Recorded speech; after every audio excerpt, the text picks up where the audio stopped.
What if, right now, something is looking back at us? Not a fantasy, not science fiction. A real scientific possibility that some of the world's brightest minds have spent their entire careers trying to answer. The question isn't new. Humanity has stared at the night sky for thousands of years, wondering the same thing. But recently, something shifted. Scientists stopped just wondering and started calculating. And what they found might change everything you think you know. The universe contains an estimated 2 trillion galaxies. Each galaxy packed with hundreds of billions of stars, each star potentially surrounded by planets. When you sit with those numbers long enough, the real question stops being, is there life out there? And becomes something far more unsettling. How many civilizations are already out there right now, asking the exact same question we are? A study published in the Astrophysical Journal by scientists at the University of Nottingham attempted to answer that, at least for our own galaxy.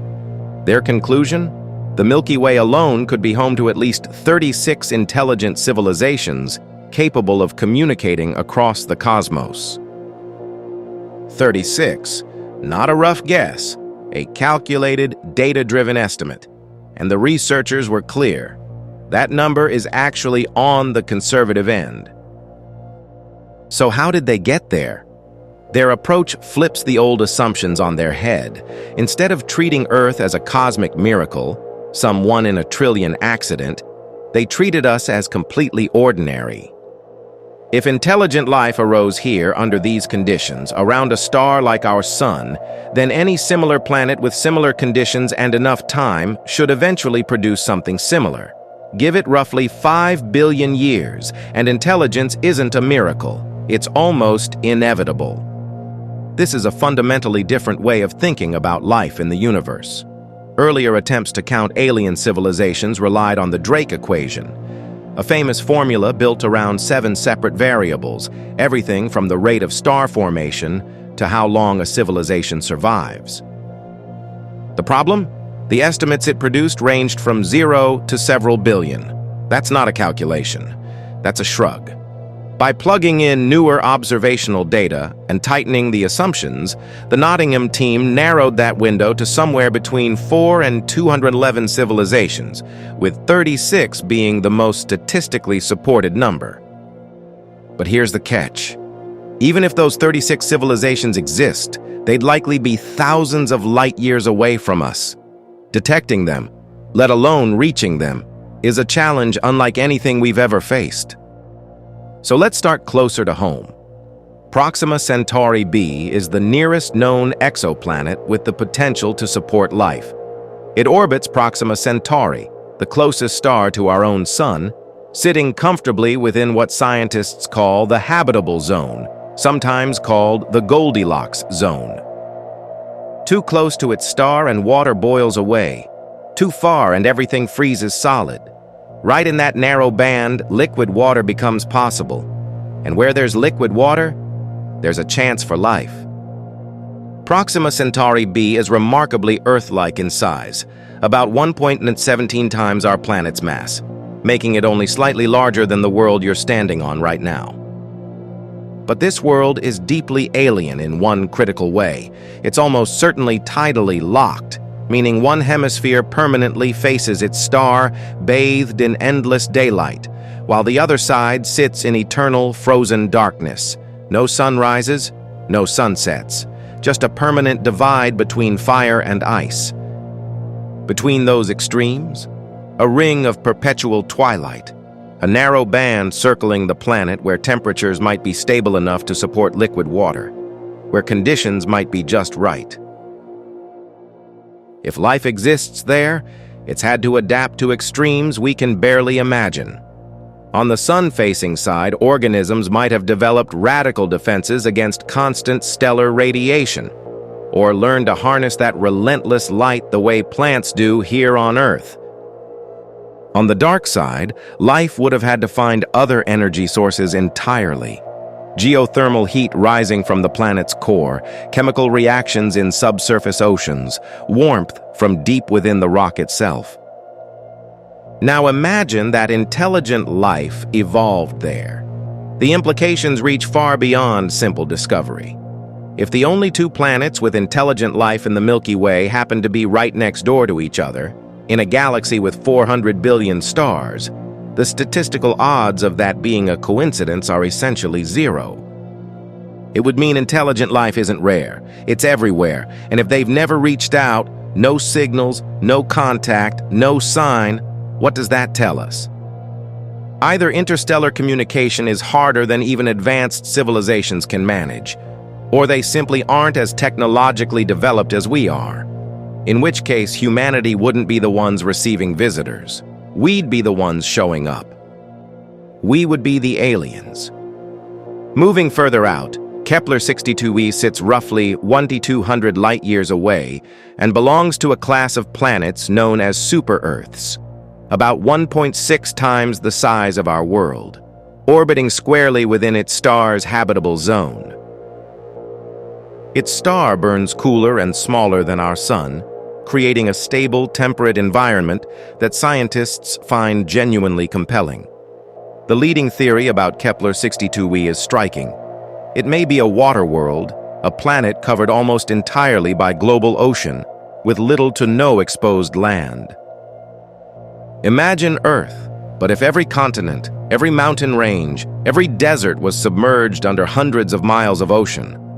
Its atmosphere, if it has one, is hypothesized to be dense, warm, and perpetually overcast, clouds stretching all the way to the poles. Dark, wet, vast. Could life thrive in such a place? The oceans of Earth are filled with creatures that have never seen sunlight, entire ecosystems sustained by the heat of hydrothermal vents on the sea floor. If life found a way here, in our own deep ocean darkness, there's no scientific reason it couldn't find a way there. But at 1 in 200 light-years, we simply cannot study Kepler 62e in the detail needed to confirm anything. It remains one of the most tantalizing open questions in modern astronomy. Then there's Gliese 667 cc, another super-Earth just 23 light-years away, and arguably one of the most unusual worlds on this list. It orbits within a triple star system. Stand on its surface and you wouldn't see one sun in the sky, you'd see three. Different sizes, different colors, rising and setting in patterns nothing like what we experience on Earth. Its host star is a red dwarf, a type of star that burns slow and cold compared to our sun. And that matters enormously. Red dwarfs can live up to 150 billion years. Our sun will burn out in roughly 5 billion more. Gliese 666 cc's star will still be going long after our sun is dead and cold. That kind of timescale is almost impossible to process. Life on Earth needed about 3.5 billion years to go from single-celled organisms to a species capable of building radio telescopes. Gliese 667 cc's system offers more than 40 times that window. Whatever life started there would have had, or still has, an almost incomprehensible amount of time to evolve. What would 150 billion years of uninterrupted evolution produce? Gliese 667 cc is also part of a system where at least 3 planets orbit within the habitable zone simultaneously, making this one of the most promising multi-planet systems astronomers have ever identified. We simply don't yet have the tools to detect life across 23 light-years, but we're getting closer. Kepler 22b wraps up our tour, a super-Earth about 2.4 times the size of our own planet, sitting 640 light-years away. Scientists debate whether it's rocky, oceanic, or gaseous. But if it hosts a vast global ocean, researchers involved in the original Kepler mission have suggested life there is entirely plausible. Here's where it gets genuinely eerie. If an advanced civilization on Kepler 22b pointed their most powerful telescopes at Earth right now, what would they see? Not us, not our cities, not our satellites or our radio signals. They'd see Earth as it was in 1384. The Middle Ages, kingdoms and castles, the Black Death fading from Europe, A world with no electricity, no engines, no awareness that planets like theirs even existed. That's what 640 light-years of distance does to information. Light, the fastest thing in the universe, still takes 640 years to make that crossing. Whatever they're seeing of us right now, we sent it 6 centuries ago without even knowing. And yet, 640 light-years is less than 1% of the Milky Way's total diameter. We haven't even started. Data from the Kepler Space Telescope suggests there could be as many as 300 million potentially habitable planets in our galaxy alone. Against that backdrop, 36 intelligent civilizations starts to feel like a profound undercount. Now scale it up. If every galaxy in the observable universe hosts even a single intelligent civilization, just one, then across 2 trillion galaxies, there would be 2 trillion civilizations out there. Each one looking up at their sky. Each one wondering what we wonder. That number doesn't make humanity feel powerful. It makes us feel honest about our size. Somewhere out in that vast cosmic ocean, something may have already answered the question we're still asking. The universe is old enough, large enough, and strange enough that we are almost certainly not its only story. The only question left is whether we'll ever get to hear any of the others. What do you think? Out of these 4 worlds, which one is most likely to harbor life?